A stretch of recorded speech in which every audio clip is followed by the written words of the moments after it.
Hey everybody, it's GauntletX, and welcome back to some more Magic Arena, and today we'll be playing another traditional draft of Shadows over Innistrad Remastered. Without further ado, let's take our sweet Pack 1 Pick 1 rare, Bruna the Fading Light.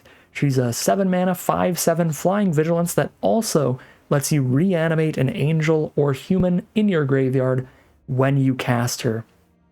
Incredible stats up front, even if you don't find Gisela to meld her with, which is incredibly unlikely, because Gisela is a mythic rare, but she's just a great bomb for the top end of your curve, and we're very happy to start with Bruna at the top end, so we'll scoop her up. If she weren't in the pack, there's an excellent white removal spell here, Bound by Moonsilver, a pacifism you can move around. I think that's the next best card, which is a little awkward because that means that we are passing a pack where the best card is white to the player on our left, but still worth it when you get something as powerful as Bruna as your Pack 1 Pick 1. For Pack 1 Pick 2, there's not a lot going on in this pack. There's just an immediate drop-off in power level. Deranged Whelp is a fine cheap creature for its evasiveness. Certain Death is an okay removal spell, but it costs 1,000,000 mana, 6 mana to destroy a creature. Borrowed Malevolence is a pretty nice flexible combat trick, +1/+1 to something, -1/-1 to another. If you escalate it and do both of these things, sometimes you can win 2 combats with it, which is pretty good. Travel Prep is nice for aggressive green-white decks, but you really need to be both green and white and be aggressive for the card to be good, so it's pretty narrow. And that's kind of it. Pieces of the Puzzle is a really nice piece to the blue-red spells deck. But again, that's a very narrow card. There's really nothing that goes with Bruna. Fiendbinder's just very low toughness for its cost, just not great. I'm just going to be wacky with it. I'm going to speculate on Pieces of the Puzzle because I really love the blue-red spells deck, but that's probably not the right pick. Not that there is a great pick out of that pack regardless. For Pack 1 Pick 3, we can just take a Westvale Abbey now. I think this is fine. Just replace a basic land with this, and every now and then, if the game is grinding out and there's a big board stall, sometimes you just randomly win. You just sack your 5 creatures and get a 9/7 flying lifelink indestructible haste, kill them in like one swing. Perfectly happy to play Westvale Abbey. Very fun, very explosive card. If it weren't in the pack, this is another pretty weak pack.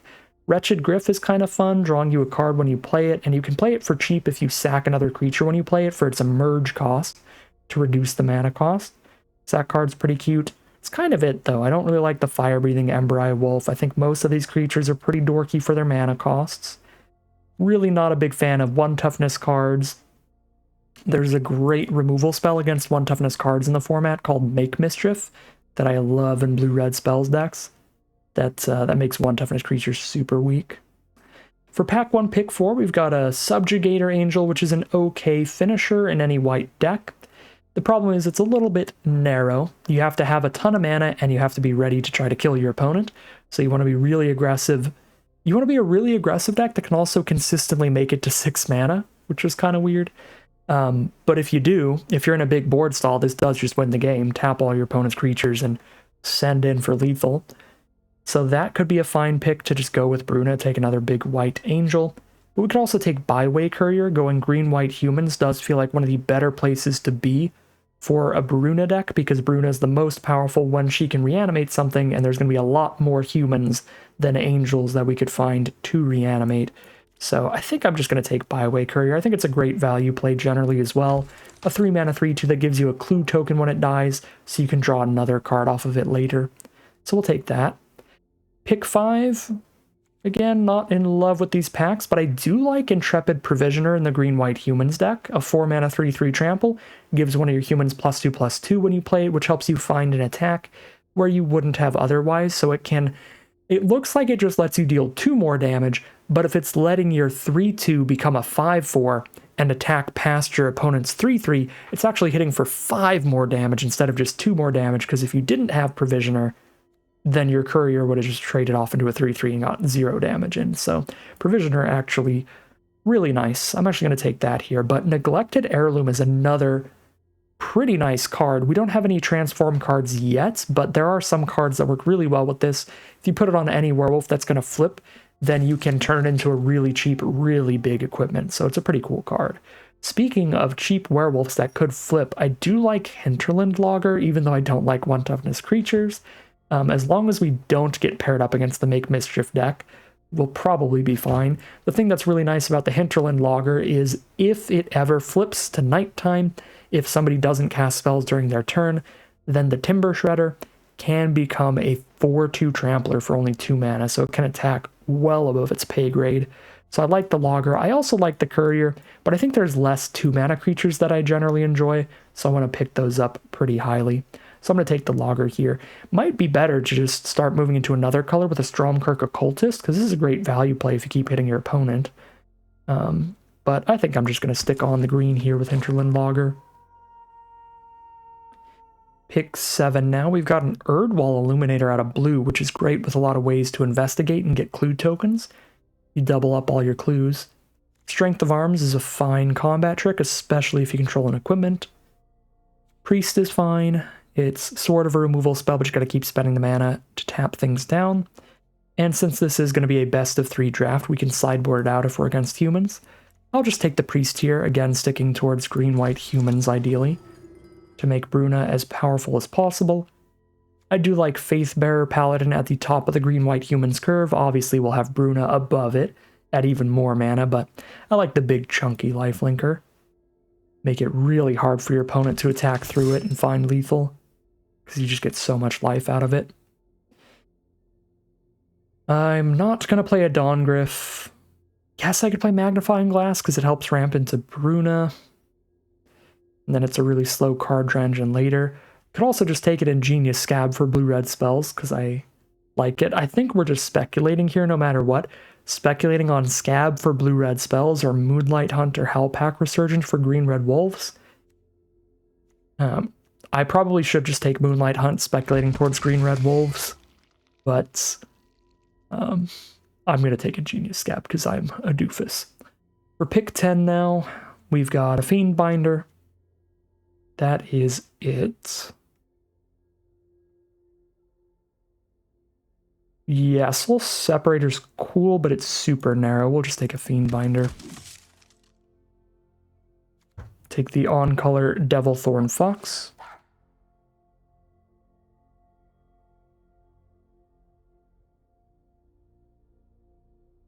Another Fiendbinder. Bunch of nonsense. And we will see what we open up in pack number 2. Ooh, Descend Upon the Sinful. It is a Wrath of God at worst. It's going to exile all creatures, and if we have 4 or more card types among cards in our graveyard, it's also going to give us a 4/4 white angel with flying. So if we hit Delirium, this card is insane. Basically clearing the entire board but leaving you with a 4/4 flyer to win the game with. Incredible bomb. We're going to take that Descend Upon the Sinful. Now we get past a Selfless Spirit, a 2-mana 2/1 flyer that we can sacrifice later in the game to give our whole board indestructible for the turn. Another incredible white rare. Now there's a Courageous Outrider. These packs just picking themselves at this point.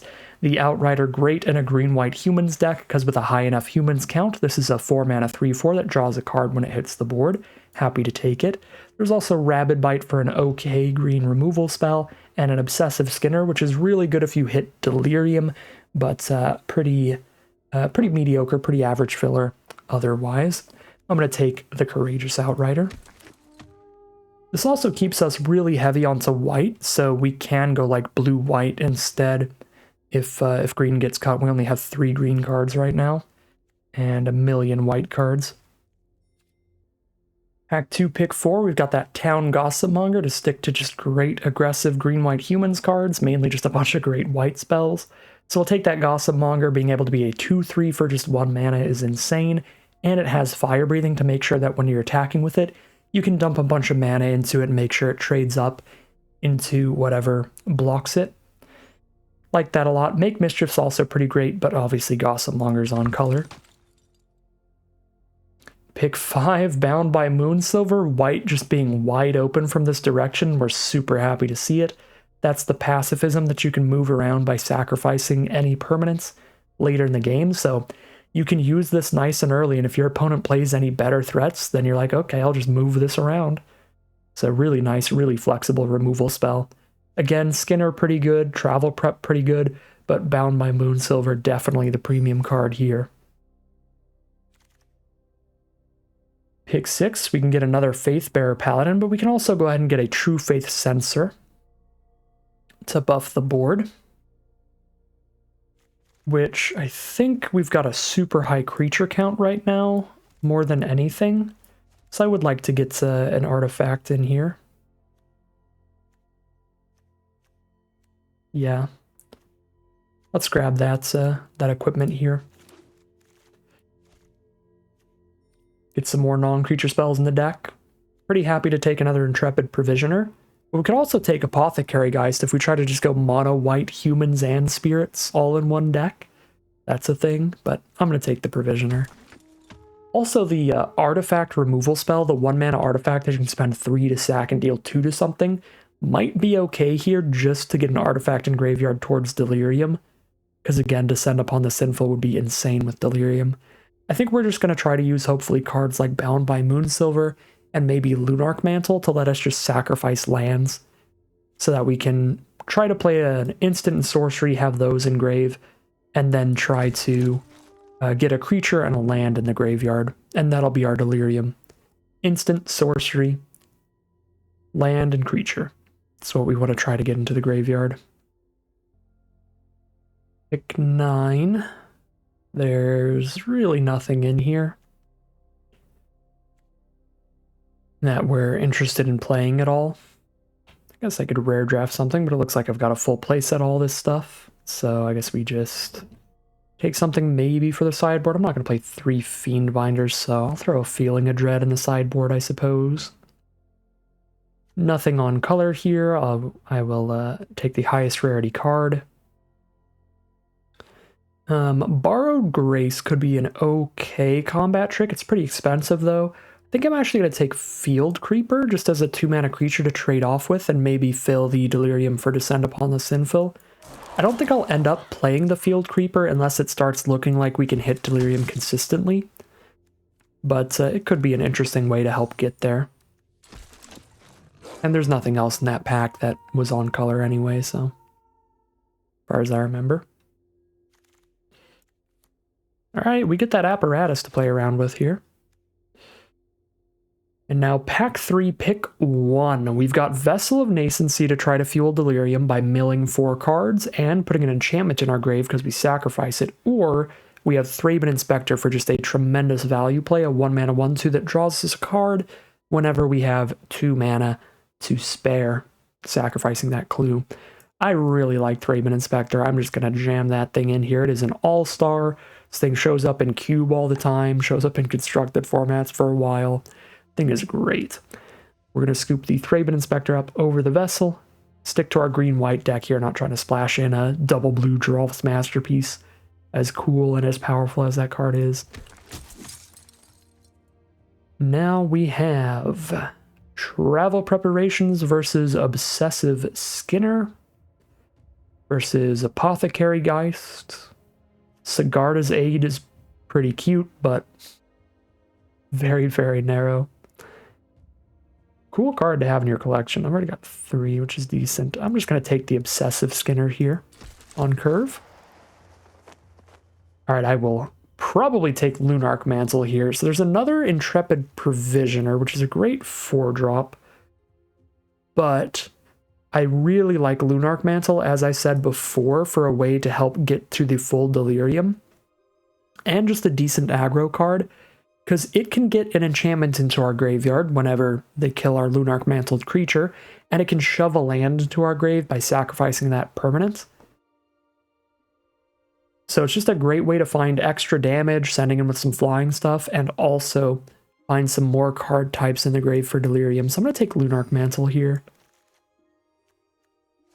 And there is nothing out of this pack, so we'll rare draft a Mythic Rare Olivia, which is a pretty cool card. I'm not going to play 3 Fiend Binders. I already don't really want to play the first 2 because they're 4-mana creatures that die to 1-mana removal spells. There's a 1 red mana 2 damage burn spell, which is pretty good. Take an Intrepid Provisioner now over a Puncturing Light. Pretty low on interaction here, but hopefully a board wipe makes up for that so I don't have to run really narrow removal like Puncturing Light. Take another Provisioner so I can hopefully cut some of these Fiend Binders. And yeah, if I get a full play set of Provisioner, I can probably just run all of those and no Fiend Binders and be happy. There's a Priest here, but I've got a lot of decent replacement level 2 drops to run over it. So let's grab the Provisioner. Shieldmate actually looking fine here because we have a gap on our curve at 3 mana, even if it isn't a human. Try to make all of our other creatures human. So we cut the Fox. I guess we'll have this Selfless Spirit because it's just a good card. Maybe cut the Field Creeper. Yeah, but maybe keep it for Delirium. Try to cut these Fiend Binders. And then, do I have any instants in here yet? I do not have any instants in the deck or sorceries. I've got one sorcery, but it won't count itself for Delirium. I think I actually take Aim High here to throw an instant into my graveyard. Again, just making this trigger Delirium once in a blue moon is probably worth randomly playing a higher variety of card types. And it's not like Aim High is a bad combat trick. You untap out of nowhere, you get Reach out of nowhere. This can find a kill on a creature. For sure. Alright. Not going to play any of these. Maybe we'll play the double Field Creeper Super Delirium nonsense, but I doubt it. Might not even play the first one. Because we really want a super high human count as well. We've got 14 humans. But yeah, I could see myself if I need to cut more creatures here, I'm not going to cut any more humans with a Courageous Outrider in this deck. And with the True Faith Sensor being a big buff on humans as well. Alright, I guess I get my 4th copy of Sigarda's Aid. It's probably better to take Epitaph Golem just in case I play against the mill deck. They do exist in this format. Not a lot of them, but I like Sigarda's Aid. It's a fun card to build around. So I'll take that for Constructed. Alright, I think I'm cutting Apparatus and Field Creeper, and maybe they'll blow up a True Faith Sensor or mill a True Faith Sensor for Delirium. Maybe that's how we get an artifact in the grave. And then this is a 23 non-land, 17 land deck, which I think is fine. With the 7-drop Bruna, the 6-drop board wipe. It's arguable that 18 lands would even be okay in here. But I'm just going to go for the pretty standard 17 land deck, and we get to call it a deck right there. Alright, here we have a look at the completed deck list for today. We're on a green-white humans deck with some really powerful top end. So we're a little low on interaction here. We've got a great curve of creatures, just solid stuff throughout the entire curve, but we only have the one Bound by Moonsilver for a removal spell. We've got a couple True Faith Sensors to buff up our smaller creatures and keep them relevant. We've got an Aim High we could use as a combat trick for a sort of removal spell, and a Lunarch Mantle to jump some things into the sky. But one Bound by Moonsilver being the only removal spell could be a bit of an issue here, but we do have an entire board wipe, the Descend Upon the Sinful at 6 mana. That should help us out quite a bit. And then, of course, the biggest bomb in the deck. Actually, I don't know which is a bigger bomb, a board wipe or a Bruna. Probably a Bruna still. The 7 mana 5/7 Flying Vigilance that reanimates a human when we cast her. So really nice, just green-white humans aggro deck with some sick top end. Should be a pretty fun deck, should be a pretty powerful one. Without further ado, let's just head into the gameplay and see how it does. Here we are for game 1 on the draw. Little bit of an awkward opener without another creature to flip the Town Gossipmonger with. But I think with both our colors, 3 spells, 4 lands, it was still worth a keep. But of course, we'll draw 2 more lands in a row, which is quite awkward. I think it's probably worth offering the Gossipmonger for Deranged Whelp trade here when I don't have another creature to flip the Gossipmonger. But they don't take the trade, they just take the 1 damage. Since I can't block the Whelp with the Gossipmonger anyway, I think that was fine. Alright, here's an Obsessive Skinner to get the flip on the Gossipmonger. Want to just do that right now? I think that's fine. They do have an instant up, so they might just kill this at instant speed in response, which would be a little sad.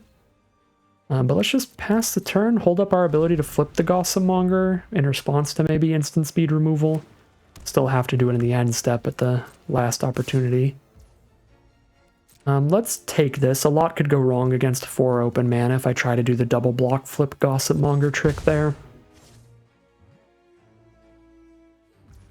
Alright, well, show me the removal spell here. Now it has to be specifically a removal spell. Combat trick not going to work. Fiery Temper. Fair enough. That soaks up all their mana for the turn, and now we can just equip the Sensor onto the Skinner, and we outrace the Deranged Whelp. And we've got the Bound by Moonsilver for their next threat. And if a Faithbearer Paladin sticks around, we will really outrace them. Slapping a True Faith Sensor onto this bad boy is really hard for anything to beat. So I hit an Intrepid Provisioner. Do I just play the Faithbearer Paladin or bind this 5/4? I think the 5/4 is scary enough to just insta-bind it right now rather than playing the Lifelinker. Because if I play the Lifelinker and pass, I do not have good blocks for the Arsonists yet. I guess I can double block it with 6 toughness total, but if they have any tricks, that goes pretty poorly. Yeah, I'm just going to bind the Arsonists.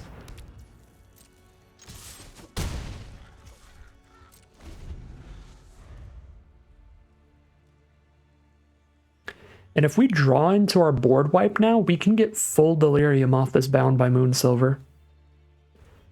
I guess we can only use this once per turn. But technically, if I could do that infinite times, I could sack a land and an artifact and the Bound by Moonsilver itself, I can make it fall off. So I guess we can't get full Delirium immediately, but over the course of a couple turns, I could set up to do so. My cool offering the trade for Bloodseeker, they'd have to Madness a card, they'd have to discard a card and probably cast it for its Madness cost in order to trade. I think I'm fine with that. I'm just going to tap out for Faithbearer rather than playing a Provisioner pre-combat here. Just going to take it regardless. Alright, here's our Faithbearer Paladin.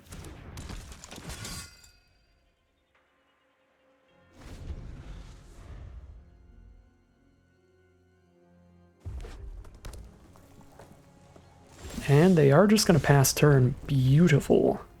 Now I can Provisioner the Faithbearer Paladin and play a Selfless Spirit just in case. Give my board indestructible here. If something super wacky happens. And we're just ready to move our True Faith Sensor to the Paladin in the future, but this is already really going to outrace our opponent. Alright, yeah, you can have a Pack Guardian.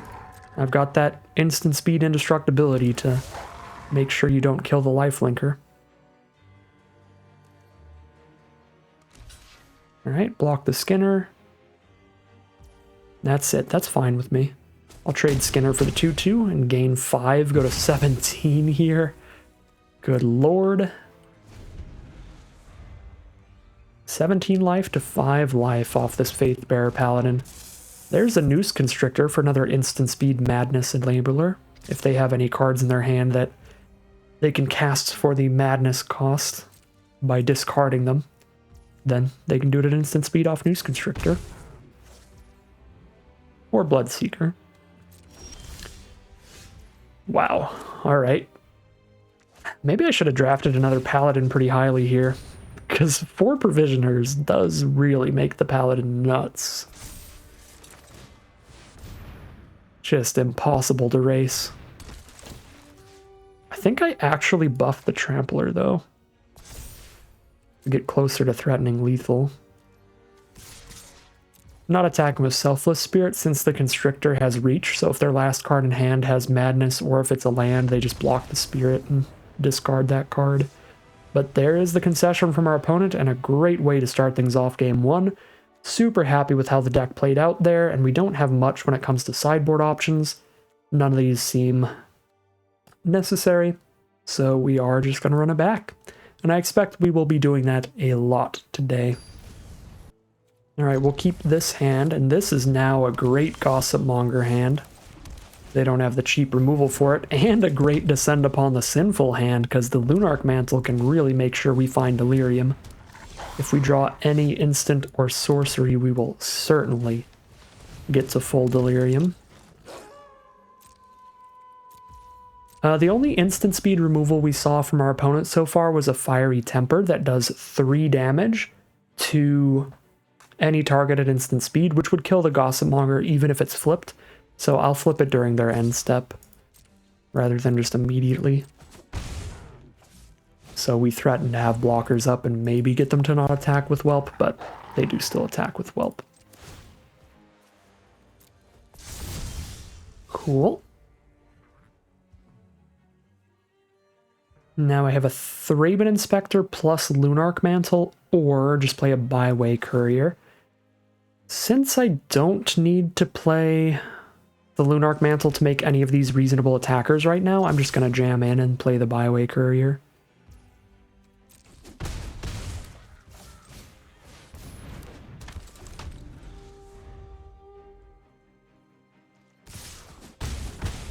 We're down to 14. They play a Scourge Wolf. Just 2 mountains and a dream for our opponent, but it is working out. A 2/2 first striker. Going to be particularly gross here. So now I have to Lunarch Mantle somebody to attack with more than just the Rabble. Let's drop a Thraben Inspector and a Lunarch Mantle. Let's mantle up the Courier because it hits harder.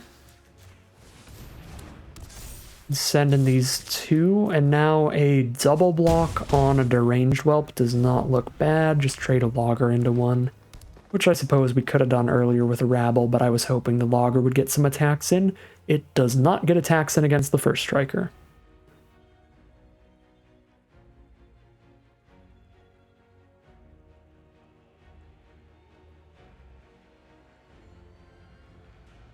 Yeah, if they don't deal with our Byway Courier, that just threatens to kill them in 2 attacks in the sky. I can just sack the Clue token to attack with a 5-power flyer and then sack a land to kill them next turn. I will go for a block here. A little worried about my life total. That clears both our creatures, but we still kill that, so it's not the end of the world. Okay.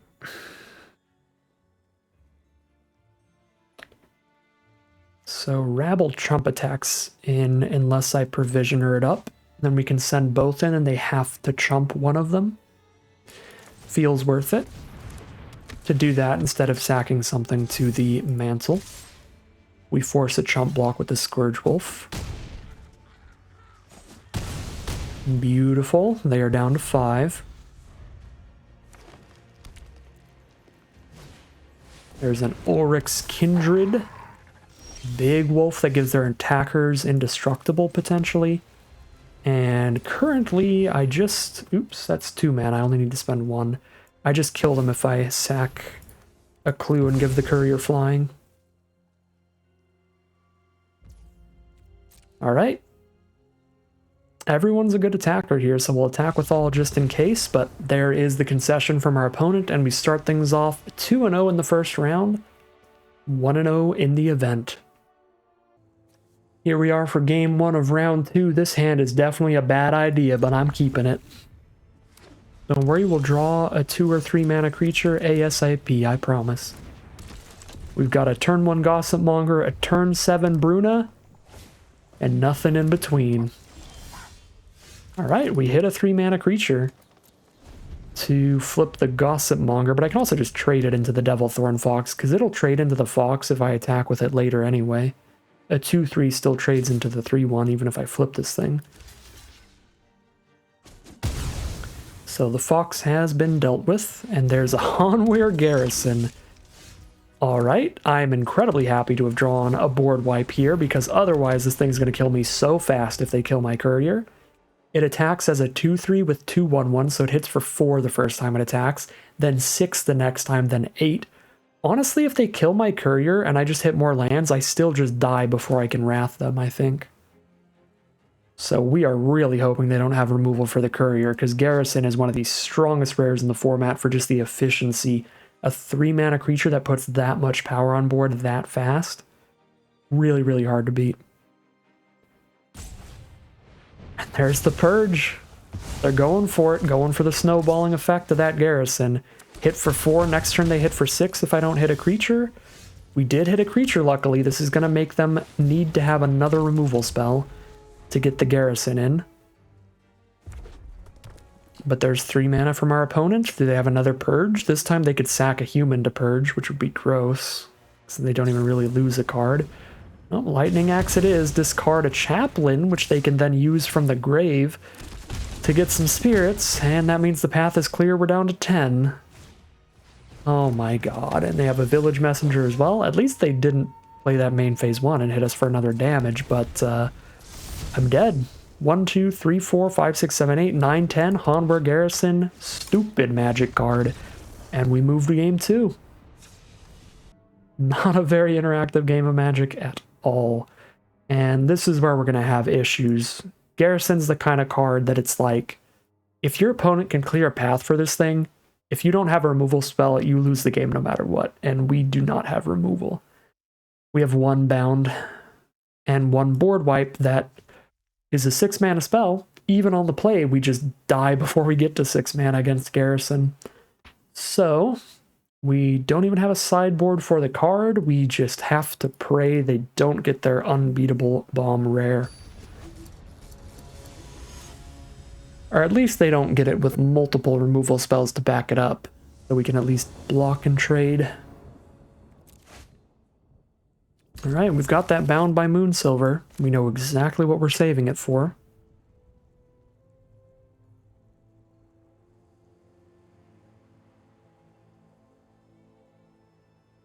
Our opponent takes 1 mulligan. Get our turn 2 Selfless Spirit. Great start to the curve. Excellent draw. These Provisioners look kind of awkward here because we didn't draw any humans, which is sad. There's a Lunarch Mantle. I want to just stack extra damage on.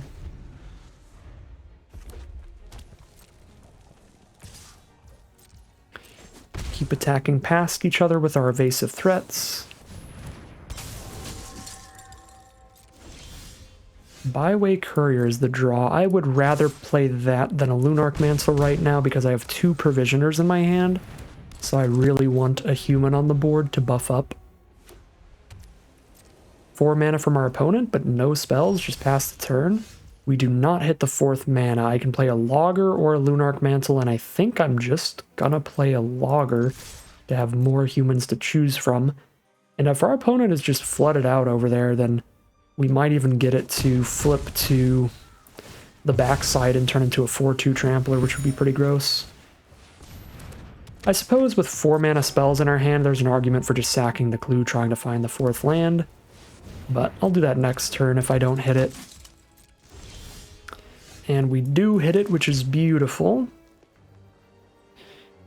Yeah, curve out, drop a Provisioner. They trade that into our Logger and we hit for 4. And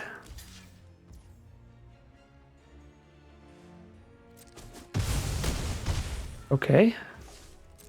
I guess the 2/3 is bigger than the 2/1 on other turns. That is still a little weird to me. Devil's Playground, very cute, and I'm very happy to have a Lunarch Mantle so I don't have to deal with that nonsense.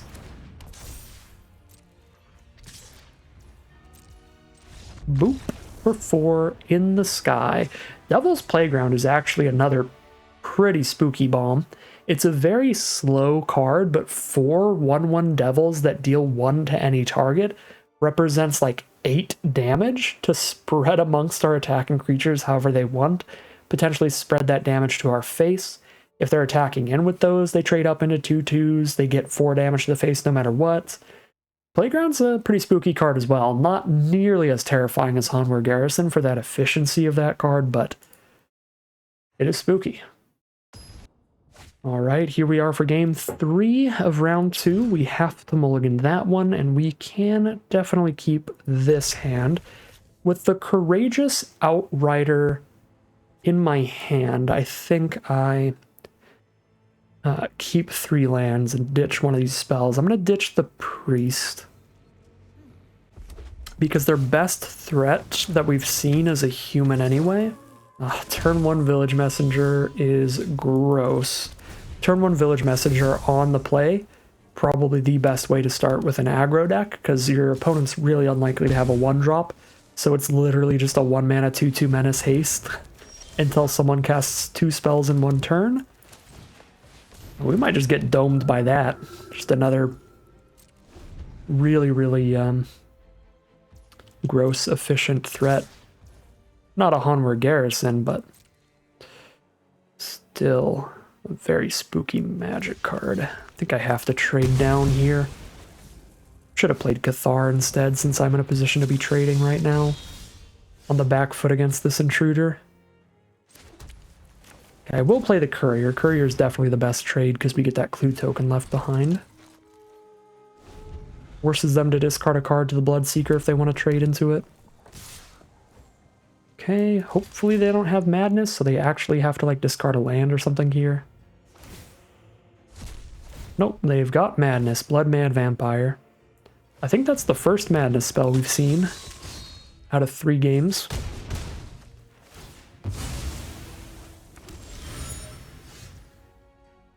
We do not hit land 4. Get a little greedy here and draw a card looking for it. And if I hit it, I can play Cathar and draw the card. But if I sack this clue and then I don't hit the land, it is so egregiously bad for me that I think I need to just play the Cathar and guarantee I have the blocker for Blood Mad Vampire.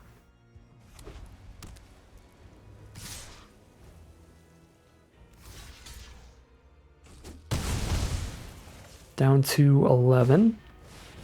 There's a 5/3 from our opponents.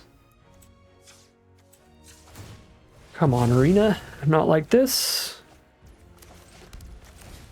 Now we're taking 7, going to 4.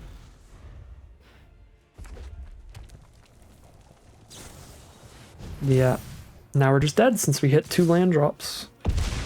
I technically didn't...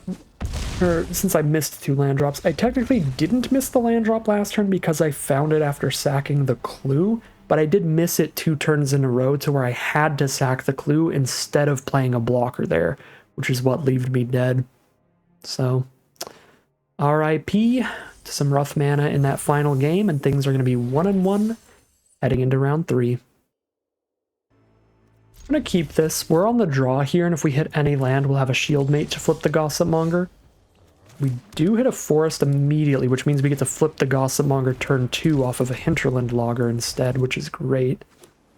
Plus the Shieldmate to flip the Logger is incredible, because I get to still play a card turn 3, and turn this Logger into a 4/2, which is great. I'm actually going to, against green-blue, just hold up the flip here, so if they attack and I can block and make it a 2/3.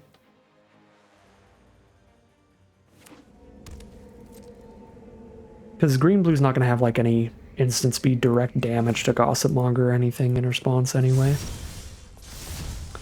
No spells from our opponent means we don't even have to play our flash spell right now. So now I get to use it as a trick during this combat if they try to kill our 4/2. Ooh, that is going to be gross. Shieldmate wins the combat against their 2/2 and leaves a 2/3 creature behind.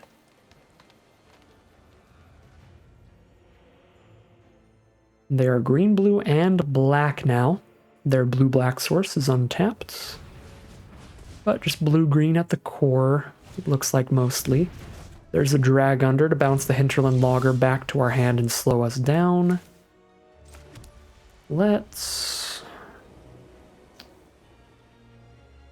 put 4 power on this board rather than 3 power. Yeah, let's max out the power we're putting on the board by playing a Hinterland Logger and a Selfless Spirit, I think. I like that better than playing that and a Lunarch Mantle because we are against blue, and blue has a lot of really efficient bounce spells in this format. Between Drag Under and the Flashback bounce spell, that one costs 1 mana to bounce and then 5 mana to flashback. So Lunarch Mantle plays pretty poorly against more bounce spells from our opponents, so We'll just spread out creatures rather than the mantle right now. Okay, now all the bounce spells, all the common bounce spells are sorcery speed, so I can use it right now if I want. So our 2/3s can already attack into their 2/4 on the ground, so I could just Lunarch Mantle up the Hinterland Logger and go from there, but at that point I could just use True Faith Sensor, and that's better against bounce spells. Yeah, let's do that.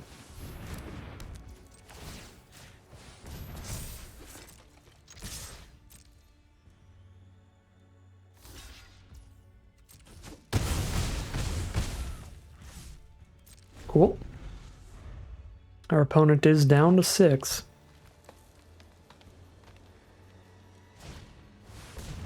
There's a Corpse Trawler for a 1/1 and a 2/2, and they can give that... They can even give itself a Death Touch, but they need 3 mana to do that to give either of these Death Touch, and they only have 2. So no Death Touching blocks yet. They're at 6 life. I can't threaten to lethal them off of Lunarch Mantle yet.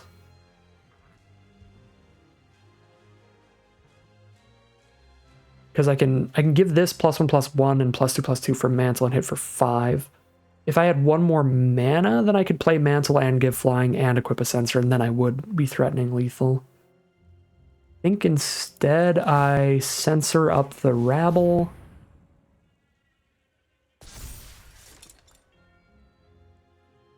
Probably do still Mantle up the Spirit. And then they have to chump our 2 ground creatures and go to 2. So they're just going to concede right there. And that is 1-0 to start off the final round. Once again, running it back.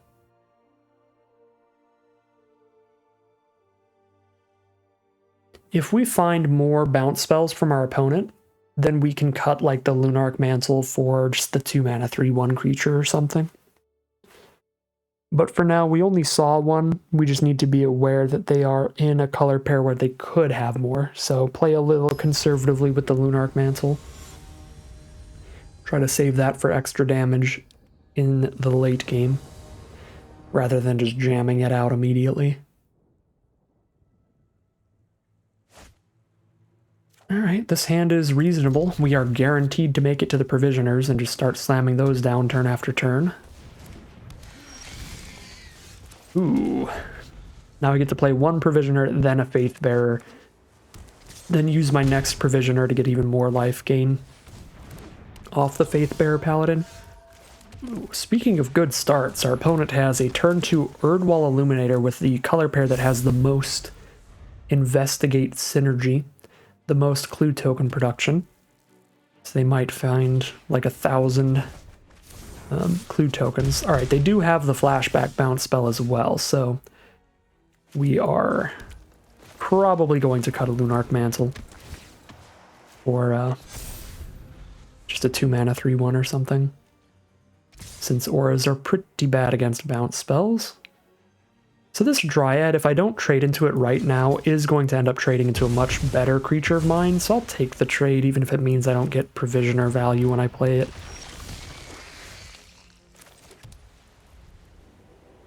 If they cast any non-creature spell, a Provisioner can't block the Scab anyway because it attacks as a 3/4.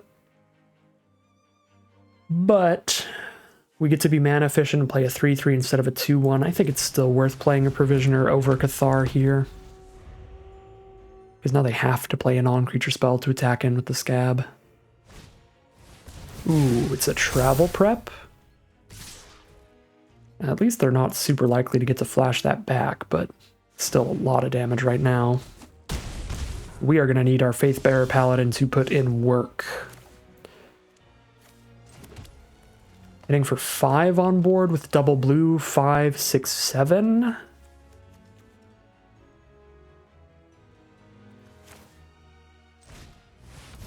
Spooky.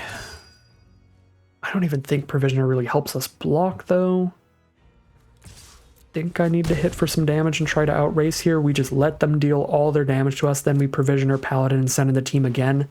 Try to race via lifelink. It will be a difficult race.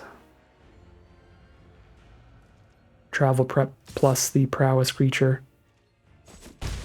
All right, so they are just not going to attack with the scab here, which is helpful.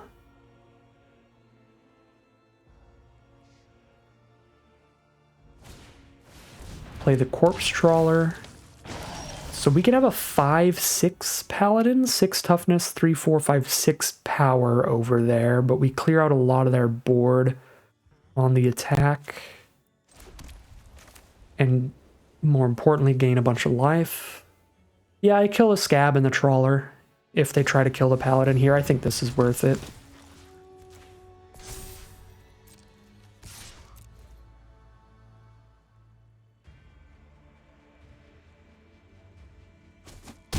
So they're just going to take it, and we get that big pocket of life gain. Try to get back into this. A little flooded out here. We still really need to find something to find another few points of damage.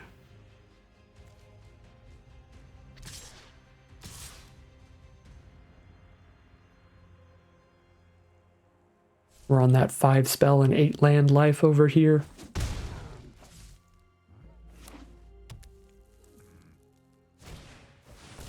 Ooh, Shrill Howler. Scary card. Ooh. Well, I needed to find something, and that is something. Oh my god, the luck. The luck.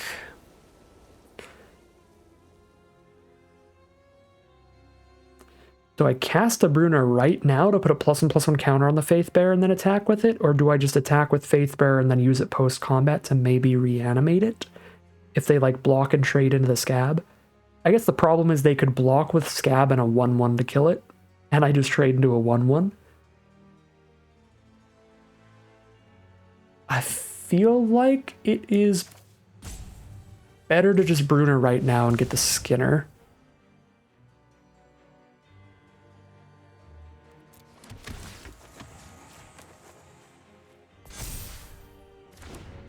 It's our first time drawing Bruna, and it looks pretty dang good.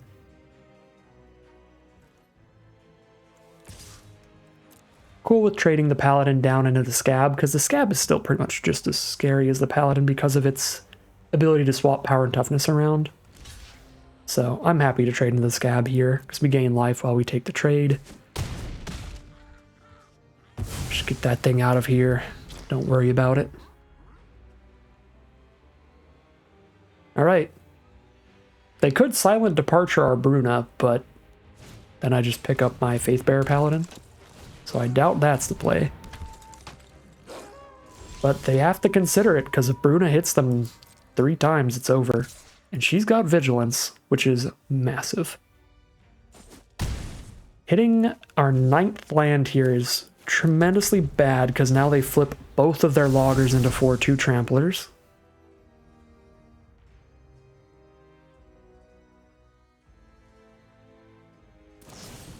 And then top deck the Moonlight Hunts. They were literally empty-handed at the start of this turn. That is so rough. We find a 9th land and they find the exact removal spell that kills Bruna. That wouldn't have killed Bruna if we played anything so that these shredders didn't flip.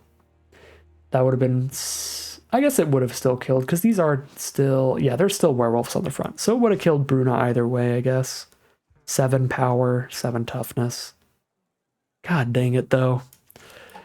Excellent draw for our opponent.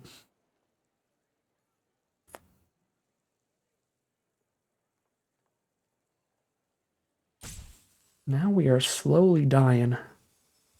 Guess I can send in a Trampling Provisioner here, get a couple points of damage in. They don't have a black source to give anything death touch, so... a couple points of damage it is.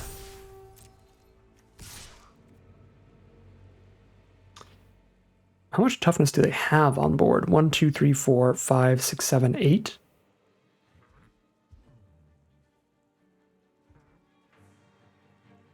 Feels like a bad idea to send both in, because then if they hit a land, they get to flip the Howler next turn and send in with a 3/5 that I can't double block. Because the only creatures that can block the 3/5 are my 3/3s. I think I'm just jamming in with my 5/5. Kills 2 of their creatures if they want to kill it. Timber Shredder and a Corpse Trawler. And still tramples over for a couple points while doing that. Cool. They're down to 5.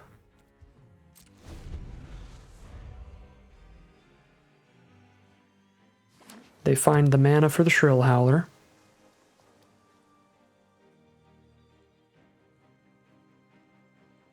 So now they probably just flip it and hold it as a blocker, and I can't get through a 3/5. No attacks with Illuminator either is surprising. True Faith Sensor is kind of the perfect draw to try to get through a 3/5, because now we attack with a 5-power creature. Which is perfect. I guess I trade into a Timber Shredder, but I trample over while I do it.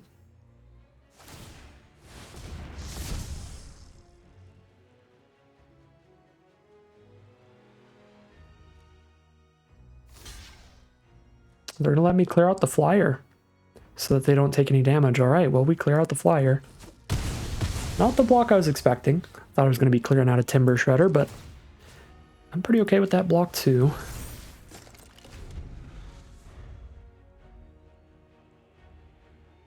We've got a problem here. They can Silent Departure Provisioner, and then, yeah, Chorus gets in, they get a 3/2.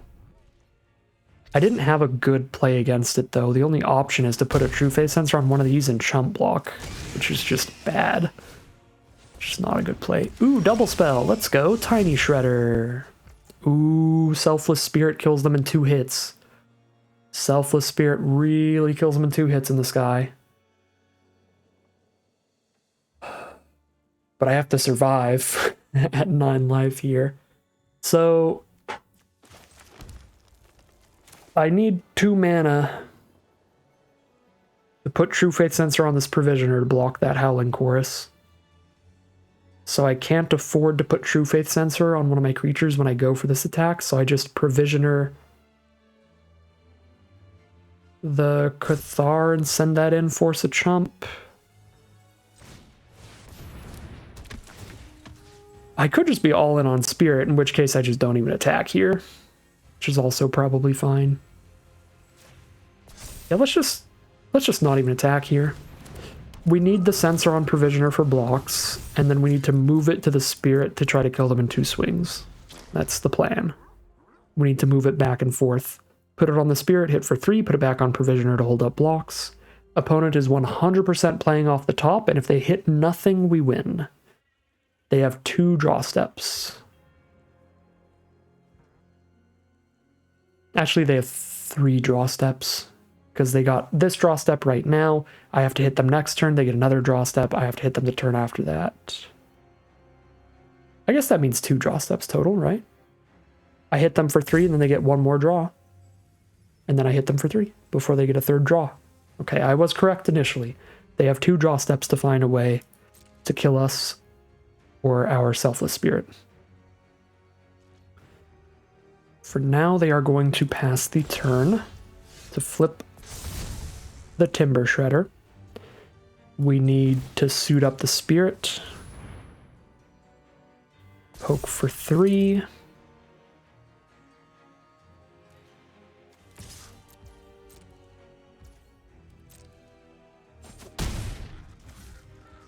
Try to kill them with it next turn.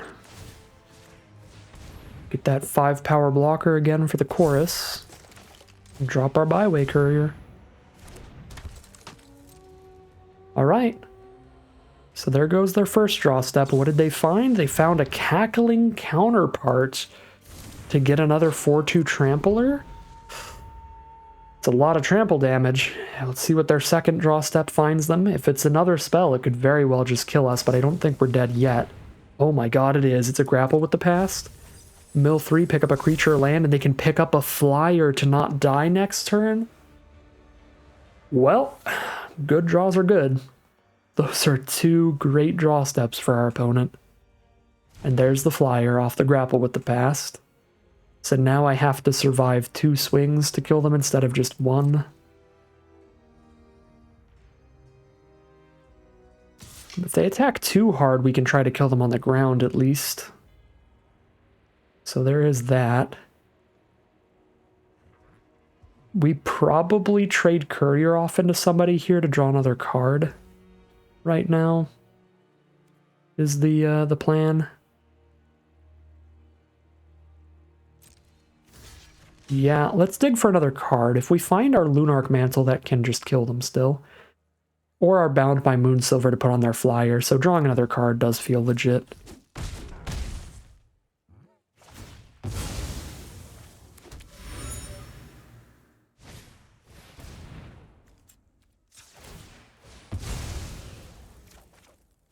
Find a land for our first draw, and let's see what we get for our draw for the turn. Descend upon the Sinful. Interesting. I do that at 7 life? I doubt it. I have to do the math and see if I can live here, because I don't have Delirium, that's the issue. So it would just be exile all creatures, and we're both playing off the top, but they have 2 flashback spells and I have nothing. So I'm at 7 life. I force a chump with Selfless Spirit here to kill them next turn. Do I survive a crackback with this board state? At 7. I have 3 creatures I can block whatever I want with. Block there. Block there, block there. Take 1, 2, 3, 4, 5, 6, go to 1. I do. Just let the 4/2 Trampler in. Block the other 3. Yeah, let this in, block, block, block. Or, oops, let this in, block, block, block. Take 1, 2, 3, 4, 5, 6. Go to 1 life.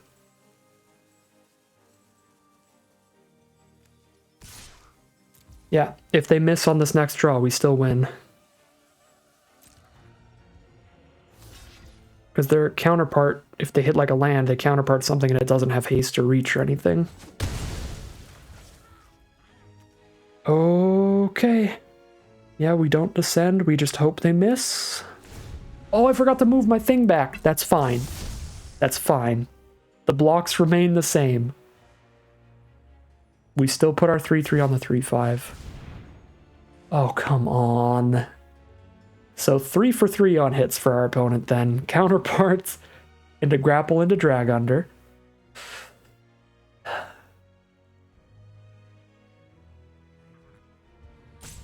And this means... if I don't sack this and they attack with everybody, I have to chump everywhere and go to 1. And then I'm at 1 life, I play the Spirit and die. Alright, so now I have to just crack this and then descend next turn. Crack it so they don't draw another card, and what are you doing? So I win. Wait. So I win?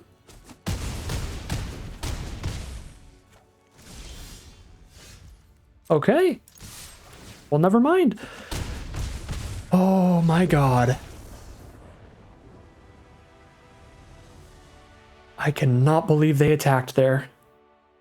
If they did not attack there, I would have had to just descend next turn, because then our board state is worse, and then they still have the flashback spells, but I guess they did not do the math. Math was for blockers, and we did that math earlier, so we do reap the rewards from that, and we are going to be 2-1 out of today's event. We got absolutely dumpstered by that red aggro deck with a couple cards that are really, really good on the play with some removal to back them up. The Hanwar Garrison obviously being one of the biggest, most efficient aggro bombs in the format, and just turn 1 2/2 Menace on the play in the other game. So just a lot of egregiously powerful, super aggressive stuff from that red deck.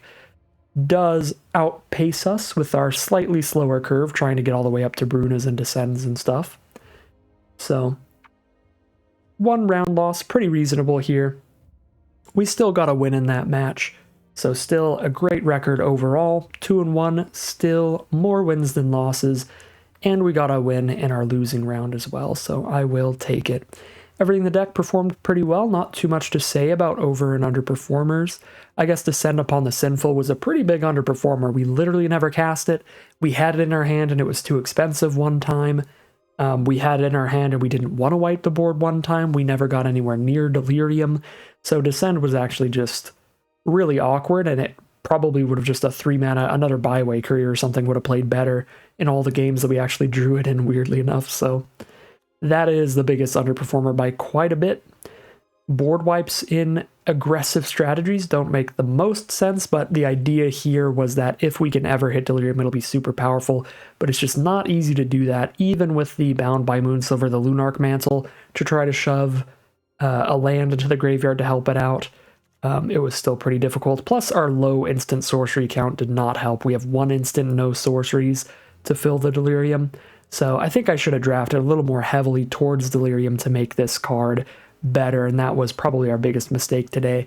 I don't think there was anything I could have done gameplay-wise in that losing round. Our opponent had an excellent aggressive deck, very well built and very explosive plays from them, so I don't think there was much we could do there. But if we had drafted around Descend more, we could have made this more powerful. That, I guess, wouldn't have impacted the round we lost at all, because the only time that we drew Descend in that round, we didn't even survive till we hit 6 mana in the first place, so...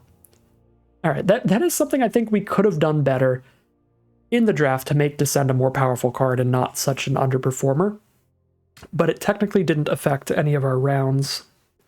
What could have affected our rounds is maybe having more efficient removal, even just that one destroy a creature with power 3 or less that we passed up on would have been pretty premium as just a way to deal with a Hanwar Garrison or a 2/2 Menace or something like that against that red deck. So the lack of removal really hitting us hard in that matchup, and that is something that we had a tiny bit of control over in the draft pod. Again, not a lot of premium removal, but we certainly could have had the Puncturing Light 2 mana destroy a small creature, and that still would have mattered a lot in that round. So it's probably what we could have done better. A little bit better drafting, making sure we have a larger variety of spells outside of just a giant clump of creatures, and pump spells, having some more interaction, even if it's weaker than Bound by Moonsilver, would have went a long way here, and the Puncturing Light would have played better than Descend Upon the Sinful even, so that is what we can learn from here probably. Just make sure that we actually have a good amount of interaction, back to those limited basics, the bread way of drafting, take bombs, removal, evasion, attack, defense, whatever you want to call the A and D. That part doesn't matter as much. But bombs and removal being the first part of bread being really important, and we were super, super low on removal today, and it was part of our defeat in round 2. Still a solid run, still going to grab our 1,000 gems, our 3 packs, and that is going to end today's video. As always, I'd like to thank my patrons and YouTube members for their support, as well as you for watching the video. If you enjoyed this video and you'd like to see more like it, you can always like, comment, and subscribe to tell the YouTube algorithm to send you some more in your recommended feed. If you'd like to catch me live, you can check out the Twitch channel in the link in the description below, where I'm live every Wednesday. And if you'd like to support the channel directly, you can check out the Patreon link in the description below. But other than that, as always, thank you very much for watching, and I'll see you again soon for some more Magic Arena.